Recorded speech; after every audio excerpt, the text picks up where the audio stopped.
The latest decision by the government follows reports that the situation in India has gone out of hand. Sanjeev Patel, a Ugandan of an Indian origin, says he has already lost several relatives and friends in India to the pandemic. In India, people are dying like nobody's business. They are dying on the roads, on the streets. It's not that India doesn't have the facility, but it is overwhelmed. In the middle of our interview with Sanjeev Patel, he could not contain the pain and suffering his relatives are experiencing in this difficult period. A husband is dying without oxygen, and the wife, because of her love, is giving mouth-to-mouth respiration. Now you can imagine this. If we are not disciplined in Uganda, we will die like this, and we don't want to do that.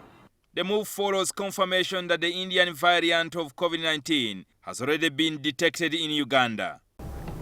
B.1.617 variant of concern, originally Indian, detected in one person, an Indian who was a patient in Mulago.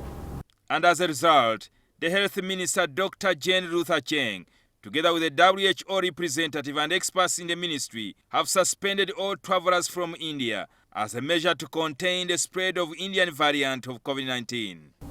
All passenger flights between Uganda and India are suspended until further notice. Number 2, no travelers from India shall be allowed into Uganda regardless of the route of travel. Number 3, all travelers who may have been in India or traveled through India in the last 14 days, regardless of route taken, shall not be allowed into Uganda. However, those in transit have been given an option. All travelers arriving from India before suspension date, regardless of the route of travel, are expected to observe the following. 1, be in possession of a negative PCR COVID-19 test certificate that is digitally verifiable, conducted within 120 hours from the time of sample removal. B, undergo a mandatory PCR test upon arrival. All those who test positive shall undergo isolation at a government-approved isolation center at their own cost. Those who test negative shall undergo self-quarantine under supervision of the Ministry of Health with mandatory retesting between 5 to 10 days. The chairperson of the Scientific Advisory Committee, Dr. Misach Wayengera, explains the difference between the earlier strain of COVID-19 and other types that have mutated over time. When there is no controlled replication of the virus, multiplication of the virus, when we don't have any control, the virus has mechanisms to adapt, to evade the immune system.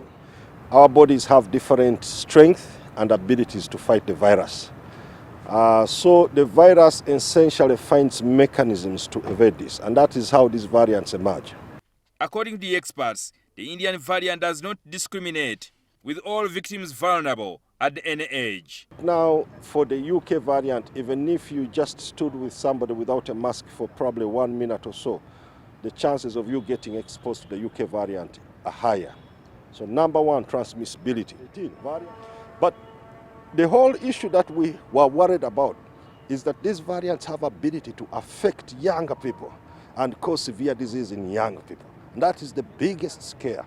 Uganda used AstraZeneca vaccine from India, but according to the experts, the Indian people ignore the advice of experts to be vaccinated, and the effect is enormous. I'm point blank saying, for India, for Brazil, these people didn't listen to the experts. So we would want to avoid the situation in India. If you see, yes, the Serum Institute that is making much of the vaccines that we are receiving, the AstraZeneca vaccines, is in India. But the Indians shun to take the vaccine, and that's why they are paying a heavy price. So our people should go out there and get the vaccine.